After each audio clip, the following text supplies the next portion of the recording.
Hi friends. நம்மளோட அன்றாட ஓட்டத்தில் பல நேரங்களில் நம்மளோட மனசு குழப்பமாகவும் பாரமாகவும் இருக்கும். தெளிவில்லாத நிலையில் நாம் எடுக்கக்கூடிய முடிவுகள் பல முறை தப்பாயிடும். உங்கள் மனசை ஒரு அமைதியான ஏரி போல மாற்றக்கூடிய 3 அற்புதமான குட்டி கதைகளை இன்றைக்கி நம்ம பார்க்க போகிறோம். இந்த கதைகள் உங்களோட சிந்தனையை மாற்றும் அப்படின்னு நான் நம்புகிறேன். அது என்னென்னு பார்க்குறதுக்கு முன்னாடி நம்ம சேனலை இது வரைக்கும் சப்ஸ்கிரைப் பண்ணாதவங்க தயவு செய்து சப்ஸ்கிரைப் பண்ணிவிட்டு கடைசி வரைக்கும் இந்த வீடியோவை ஸ்கிப் பண்ணாமல் பாருங்கள். அதுக்கு முன்னாடி இந்த சாங்கை ஒரு 30 செகண்ட் அமைதியாக கேளுங்க. மனம் தெளிவு பெற வேண்டி 3 குட்டி கதைகளிதோ. அமைதியாய் காத்திருந்தால் குழப்பம் விலகிடுமே.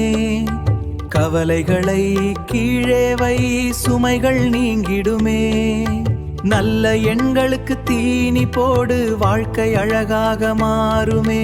மனம் தெளிவு பெற வேண்டி 3 குட்டி கதைகளிதோ. ஃபஸ்ட்டு கதை, அமைதியே தீர்வு.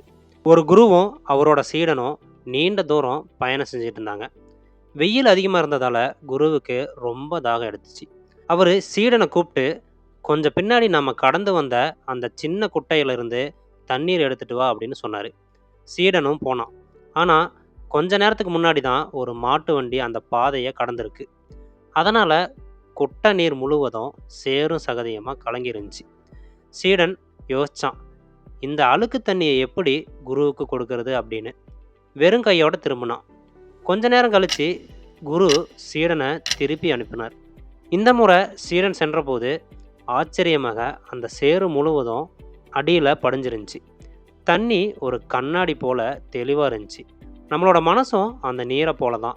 குழப்பம் வரும்போது அதை வலுக்கட்டாயமாக சரி செய்ய முயற்சி பண்ணால் அது இன்னும் அதிகமாக தான் கலங்கும். அமைதியாக காத்திருந்தா உங்களோட எண்ணங்கள் தானாகவே தெளிவடையும். 2வது கதை, சுமையை கீழே வை. ஒரு ஆசிரியர் ஒரு டம்ளர் தண்ணீரை கையில் ஏந்திக்கிட்டு மாணவர்கள்கிட்ட கேட்டார், இதன் எடை எவ்வளோ இருக்கும் அப்படின்னு நினைக்கிறீங்க அப்படின்னு.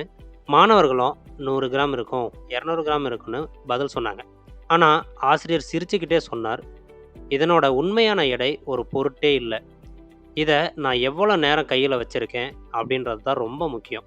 1 நிமிஷம் பிடிச்சிருந்தா அது எனக்கு பாரமாக தெரியாது. 1 மணி நேரம் பிடிச்சிருந்தா என்னோட கைகள் வலிக்க தொடங்கும். அதையே 1 நாள் முழுவதும் பிடிச்சிருந்தா என் கை மறுத்து போயிடும். நம்மளோட கவலைகளும் அப்படி தான். 1 நிமிஷம் சிந்திச்சு பார்த்தா அது பாடம். ஆனால் அதையே நாள் முழுக்க சுமந்துட்டு இருந்தா அது உங்கள் மனசை முடக்கிடும். கவலைகளை கீழே வைக்க கற்றுக்கோங்க. 3வது கதை, நீங்கள் எதை வளர்க்கிறீர்கள்.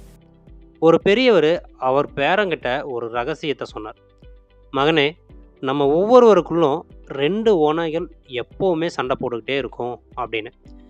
ஒரு ஓநாய் கெட்டது, அது கோபம், பொறாமை, பேராசை, அப்புறம் பயத்தை குறிக்கும். 2வது நல்லது, அது அன்பு, அமைதி, மகிழ்ச்சி, அப்புறம் கருணையை குறிக்கும் அப்படின்னாரு. அந்த சிறுவன் யோசிச்சுக்கிட்டே கேட்டான், தாத்தா, அந்த சண்டையில் கடைசியில் எந்த ஓனாய் ஜெயிக்கும் அப்படின்னு.